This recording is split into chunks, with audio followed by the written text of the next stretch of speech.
Certaines connexions se produisent de manière si naturelle et intense qu'il est difficile de croire qu'elles soient simplement dues au hasard. Parfois, lorsqu'on rencontre quelqu'un, on sent qu'il y a quelque chose de spécial chez cette personne, comme si tout autour de nous s'alignait pour rendre cette rencontre possible.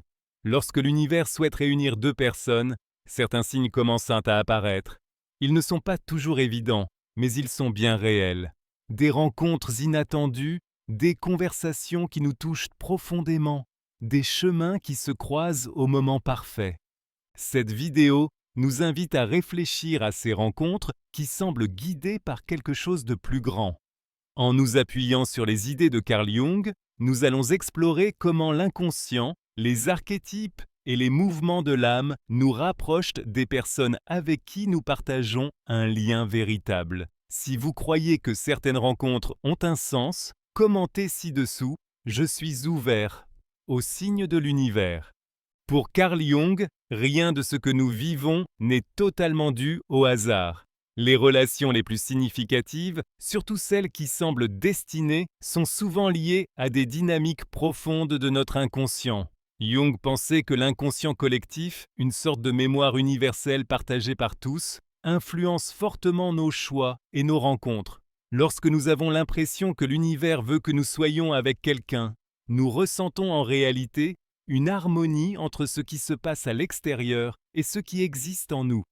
Ce type de lien est souvent lié au processus d'individuation, le chemin de la découverte de soi et de l'intégration de toutes les parties de notre être. Sur ce chemin, nous projetons des aspects de nous-mêmes sur l'autre, ce que Jung appelait la projection. Dans de nombreuses relations, nous ne faisons pas seulement connaissance avec l'autre, nous nous découvrons aussi à travers lui. L'ombre, qui représente tout ce que nous refoulons, apparaît également dans les liens profonds. Parfois, une rencontre éveille en nous des émotions intenses, justement parce qu'elle touche des blessures ou des potentiels encore non intégrés. Jung parlait aussi de l'animus et de l'anima, les aspects masculins et féminins présents en chacun de nous. Lorsque l'univers semble nous unir à quelqu'un, c'est souvent parce que cette personne active une partie oubliée de nous-mêmes, ouvrant une voie vers la guérison ou une nouvelle manière d'être. Le destin peut alors être compris comme un appel intérieur reflété dans des rencontres extérieures. L'univers collabore, mais il agit en fonction du voyage de l'âme. Quand deux personnes se rencontrent de façon inattendue dans des circonstances improbables, il y a souvent cette sensation que l'univers essaie de nous dire quelque chose. Carl Jung appelait cela la synchronicité, une coïncidence porteuse de sens entre des événements sans lien de cause à effet, mais connectés par un sens plus profond. Appliquée aux relations, la synchronicité nous aide à comprendre que quelque chose de plus grand guide ces rencontres, quelque chose qui dépasse la logique et les explications rationnelles. Imaginez penser intensément à quelqu'un et recevoir un message de cette personne peu après, ou bien deux personnes venant de villes différentes, se retrouvant dans un lieu lointain, comme si leur chemin devait s'y croiser.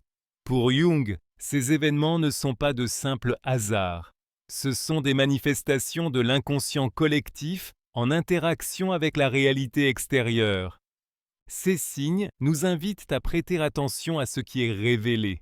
En amour ou en amitié, la synchronicité apparaît souvent à des moments clés, lors de la première rencontre, dans une reconnexion inattendue ou dans des situations où tout semble s'aligner pour rapprocher deux personnes. Ces signes ne garantissent pas que tout sera facile, mais ils indiquent qu'il y a là quelque chose d'important à vivre. La vie nous présente ce que nous avons besoin d'affronter, d'apprendre ou d'intégrer. Et cela passe souvent par une relation qui commence avec un signe clair, un clin d'œil symbolique de l'univers. La synchronicité agit aussi comme un miroir de notre monde intérieur. Lorsque nous cherchons quelque chose, même inconsciemment, l'univers répond. Mais il ne répond pas avec des mots, il répond par des rencontres, des symboles, des coïncidences. Un livre qui tombe entre vos mains au bon moment, une chanson qui exprime exactement ce que vous ressentez, ou une conversation banale qui vous apporte une réponse que vous ne saviez même pas chercher. Tout cela peut être compris comme le langage symbolique de l'inconscient. Quand l'univers souhaite que deux êtres soient réunis, il commence à tisser une toile invisible de signes. Mais il faut être attentif pour les percevoir, car ces signaux ne sont pas criants. Il se trouve dans le silence d'une rencontre significative, dans la fluidité d'un échange spontané, dans la répétition de symboles qui deviennent impossibles à ignorer. Parfois, les coïncidences sont si fréquentes qu'il devient plus difficile de les nier que de les accepter. Pourtant, il est essentiel de comprendre que la synchronicité ne remplace pas le libre arbitre. Elle peut ouvrir une porte, mais c'est à chacun de choisir d'y entrer. Même si les signes pointent vers une rencontre spéciale, la relation doit être construite avec conscience, maturité et engagement. Le destin peut croiser deux chemins, mais avancer ensemble dépend de la conscience et de la volonté de chacun. Jung voyait la synchronicité comme un principe qui relie notre monde intérieur à l'extérieur, donnant du sens à des événements qui au départ peuvent sembler aléatoires. Prêter attention à ces signes n'est pas de la superstition, c'est une forme d'écoute profonde, un dialogue avec le mystère de la vie. Et lorsqu'il s'agit d'amour, être ouvert à ce type d'écoute peut révéler bien plus que ce que l'on perçoit à première vue. Quand quelque chose en nous s'aligne avec le flux de la vie, ce qui semblait autrefois improbable devient possible. Et si l'univers souhaite vraiment réunir deux personnes, il veille à ce que les bonnes rencontres aient lieu au bon moment. C'est à chacun de nous de reconnaître ces signes et de décider, avec le cœur et l'âme, si nous sommes prêts à suivre ce chemin. Quand on tombe amoureux ou qu'on ressent une forte attirance pour quelqu'un, on ne voit pas toujours la personne telle qu'elle est vraiment. Bien souvent, ce que nous percevons chez l'autre, c'est une partie de nous-mêmes, une qualité que nous admirons, un désir que nous n'avons pas encore reconnu, ou même une blessure non guérie. Ce phénomène est connu en psychologie jungienne sous le nom de projection. Jung pensait que nous projetons sur les autres ce qui demeure inconscient en nous, à la fois notre lumière et notre ombre, ce que nous idéalisons comme ce que nous rejetons. Dans les relations, la projection peut au début avoir quelque chose de fascinant. On croit que l'autre incarne tout ce que l'on a toujours cherché: sensibilité, force, liberté, protection, mystère. Mais avec le temps, on réalise que cette image ne correspond pas à la réalité. Cela ne signifie pas que l'amour n'est pas sincère, mais plutôt que nous sommes invités à voir au-delà du fantasme, à comprendre que cette idéalisation était en partie le reflet de notre monde intérieur. Cette dynamique est fréquente dans les rencontres qui semblent guidées par l'univers. Il y a une telle force symbolique dans ces liens qu'il est facile de confondre la personne réelle avec l'image que nous projetons sur elle. Jung disait que chaque projection est une occasion de croissance, car elle met en lumière ce que nous devons encore intégrer en nous. L'autre devient alors un miroir, non seulement de nos rêves, mais aussi de nos peurs, de nos insécurités et des parties de notre personnalité encore inexplorées.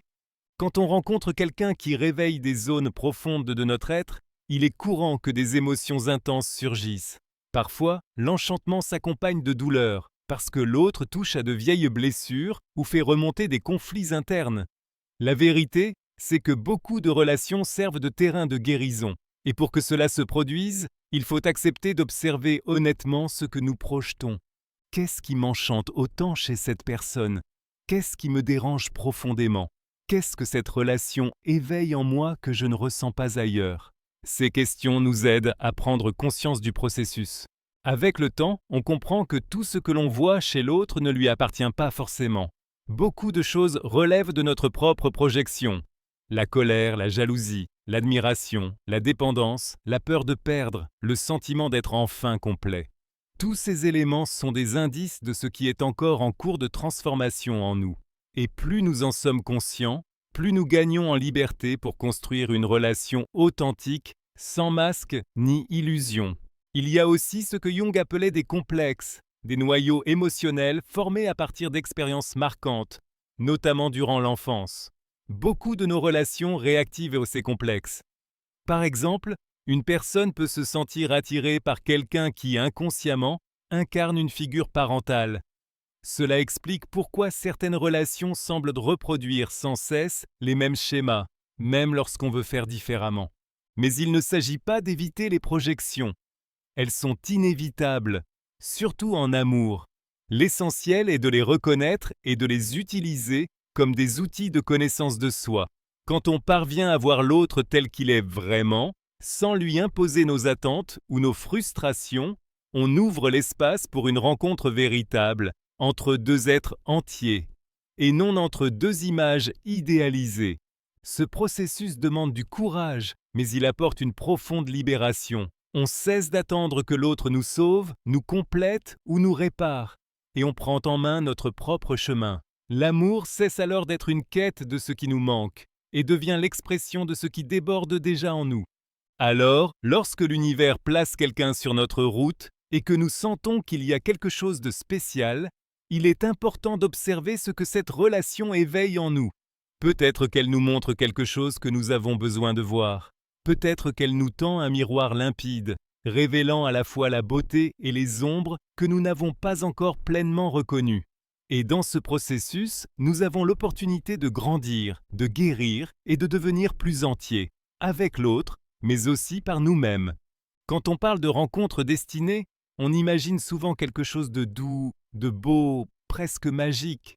Mais la vérité, c'est que les relations les plus profondes et les plus transformatrices ne sont pas toujours faciles. Elles nous bousculent, nous remettent en question et nous obligent souvent à affronter des parties de nous que nous préférerions ignorer. Ces parties que nous rejetons, Jung les appelait l'ombre, tout ce que nous nions, refoulons ou ne parvenons tout simplement pas à voir en nous. L'ombre ne se compose pas uniquement de traits négatifs comme la colère, la jalousie ou l'orgueil. Elle contient aussi des potentiels oubliés, des talents non développés, des désirs refoulés. Quand quelqu'un entre dans notre vie de manière intense, comme s'il avait été envoyé par le destin, il est très courant que cette personne active notre ombre. Et cela peut se manifester autant sous forme d'enchantement que de conflit. Les relations destinées ne sont pas nécessairement là pour nous compléter, mais pour nous révéler. Elles agissent comme un miroir qui éclaire ce qui est caché dans notre inconscient. C'est pourquoi, dans bien des cas, plus le lien est fort, plus la réaction émotionnelle est intense. Des insécurités, la peur de l'abandon, le besoin de contrôle ou de reconnaissance peuvent émerger. L'autre devient alors la scène sur laquelle se joue le combat intérieur entre ce que nous sommes déjà et ce que nous avons encore à découvrir. Cette dynamique peut être inconfortable, mais elle est aussi extrêmement féconde. La présence de l'ombre dans les relations amoureuses peut être douloureuse, mais elle représente une immense opportunité de croissance. Jung affirmait que personne ne s'éclaire en imaginant des figures de lumière. On devient éclairé en rendant consciente sa propre obscurité, et les relations sont l'un des contextes les plus puissants pour ce processus. Quand l'univers met une personne sur notre route de manière marquante, cette rencontre peut devenir un catalyseur. Celle ou celui qui apparaît peut faire remonter à la surface des parties de nous restées en sommeil, aussi bien nos plus belles qualités que ce que nous avons évité de voir. Alors s'élève un appel à regarder en soi, à comprendre nos réactions, à reconnaître nos schémas et à accueillir notre ombre. En faisant cela, nous devenons plus entiers, et donc plus capables d'aimer véritablement. Il est important de préciser qu'il ne s'agit pas ici de justifier des relations toxiques ou destructrices. La présence de l'ombre ne doit jamais servir de prétexte à l'abus ou à une souffrance prolongée. Ce dont il est question, c'est que même dans une relation saine, des moments de malaise peuvent surgir, comme une étape naturelle du processus de transformation. Très souvent, ce sont justement les relations les plus exigeantes qui nous poussent à une prise de conscience plus profonde. De nombreux couples ayant vécu des histoires intenses racontent qu'ils ont failli abandonner, qu'ils ont été confrontés à des douleurs anciennes ou à des réactions qu'ils ne comprenaient pas. Dans ces moments-là, prendre conscience de l'ombre peut tout changer. Plutôt que de rejeter la faute sur l'autre ou de fuir la relation, on peut se demander « Qu'est-ce que cela dit de moi ?» Ce simple changement de perspective peut transformer le conflit en occasion de guérison. Jung disait aussi que l'intégration de l'ombre est essentielle au processus d'individuation, ce chemin vers qui nous sommes vraiment. Et rien n'accélère ce processus comme une relation qui nous pousse à grandir. C'est pourquoi les rencontres destinées ne sont pas forcément les plus simples, mais souvent les plus authentiques. Reconnaître l'ombre ne signifie pas vivre en conflit permanent, mais devenir plus lucide et plus libre. Plus nous connaissons nos zones cachées, moins nous dépendons des autres pour combler nos manques ou valider notre identité. Et c'est ainsi que nous pouvons construire des liens plus mûrs où l'amour devient un choix conscient et non un besoin déguisé. Quand l'univers place quelqu'un sur notre chemin qui éveille à la fois notre lumière et notre ombre, c'est le signe qu'un appel profond à la transformation est en cours. C'est une invitation à laisser derrière l'illusion de l'amour parfait pour entrer dans un amour réel, un amour qui accueille, révèle et transforme. Carl Jung ne voyait pas les relations simplement comme un lien entre deux personnes, mais comme un puissant chemin de développement de l'âme. Pour lui, les liens les plus profonds sont des occasions d'avancer dans l'individuation, devenir pleinement soi, non pas en répétant les anciens schémas, mais en intégrant toutes les dimensions de notre être intérieur. Et les relations les plus marquantes, celles que l'univers semble mettre sur notre route, jouent souvent ce rôle transformateur. Être avec quelqu'un, surtout dans un lien émotionnel intense, c'est comme marcher avec un miroir à nos côtés. L'autre nous reflète clairement nos forces, nos fragilités, nos zones d'ombre et nos zones de lumière. Au lieu d'attendre de l'autre qu'il comble nos vides, nous sommes invités à nous tourner vers l'intérieur, à prendre la responsabilité de notre propre cheminement. Ce n'est pas facile, mais c'est profondément libérateur. Le processus d'individuation consiste à reconnaître, accueillir et intégrer les opposés en nous, raison et émotion, force et vulnérabilité, action et réceptivité, masculin et féminin. Et c'est justement dans la relation à l'autre que ces polarités se manifestent avec le plus d'intensité. Lorsque nous sommes avec quelqu'un qui nous confronte tout en nous acceptant, qui nous reflète tout en nous mettant au défi, nous avons alors la chance d'intégrer des parties de nous que nous n'aurions peut-être jamais vues seules. Jung parlait aussi de l'importance d'intégrer l'animus et l'anima, les aspects masculins et féminins présents en chaque être humain. Selon lui, les hommes portent intérieurement l'image de la femme, l'anima, et les femmes portent l'image de l'homme, l'animus. Ces images sont formées à partir d'expériences personnelles, culturelles et inconscientes. Dans les relations, nous projetons souvent ces images sur notre partenaire, ce qui peut provoquer de l'enchantement, de la frustration ou de la confusion. Mais lorsque nous reconnaissons que ces qualités existent aussi en nous, nous faisons un pas fondamental dans le processus d'individuation. Les relations ne sont pas seulement des expériences émotionnelles ou affectives, elles sont des processus symboliques, des rituels de transformation. Ce que l'autre réveille en nous, l'amour, la peur, le désir de fuir, l'envie de rester, sont autant d'expressions de parties internes qui remontent à la surface. Plus nous en sommes conscients, plus nous pouvons transformer la relation en un véritable voyage de découverte de soi. C'est pour cela que beaucoup de rencontres considérées comme destinées provoquent des bouleversements profonds. Elles ne sont pas là seulement pour nous offrir de la compagnie ou du plaisir, mais pour nous confronter aux questions essentielles de notre âme.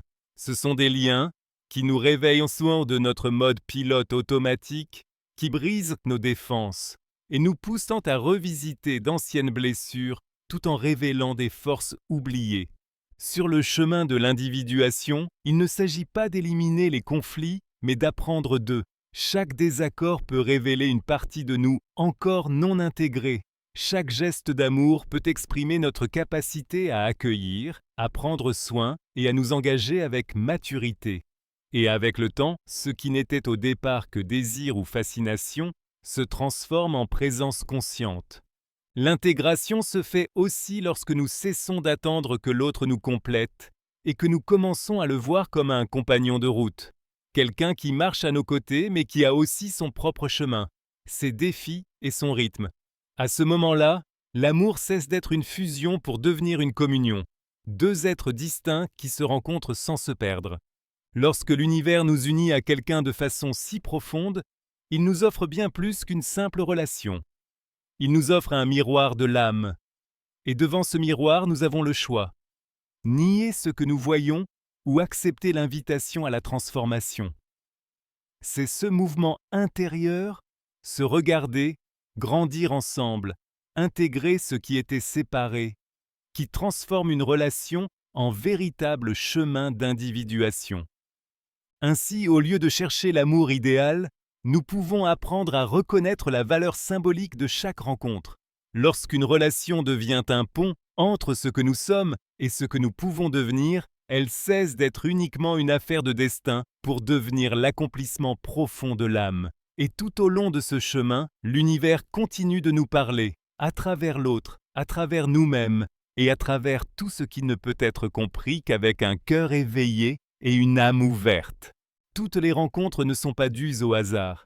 Certaines arrivent comme une douce brise, d'autres comme des tempêtes. Mais chaque rencontre qui marque profondément l'âme porte un sens qui dépasse les apparences. Quand l'univers souhaite réunir deux personnes, il agit par des symboles, des synchronicités et même des épreuves. Tout cela pour éveiller en chacun ce qui doit encore être vu, guéri et intégré. La psychologie de Jung nous montre que le véritable amour ne se construit pas seulement à partir d'affinités, mais aussi de miroirs. Il révèle qui nous sommes, où se trouvent nos ombres et jusqu'où nous pouvons évoluer. Chaque relation devient une invitation à l'individuation, à nous découvrir à travers l'autre. Si vous sentez que certaines rencontres dans votre vie ont été guidées par quelque chose de plus grand, n'ignorez pas cette intuition. C'est peut-être le moment d'observer ces liens avec plus de profondeur, en y reconnaissant non seulement de l'affection, mais aussi une mission, un sens. Si ce contenu vous a touché, abonnez-vous à la chaîne et poursuivez votre voyage en regardant la prochaine vidéo qui s'affiche à l'écran. Votre transformation commence par un premier pas, et peut-être que ce pas, c'est maintenant.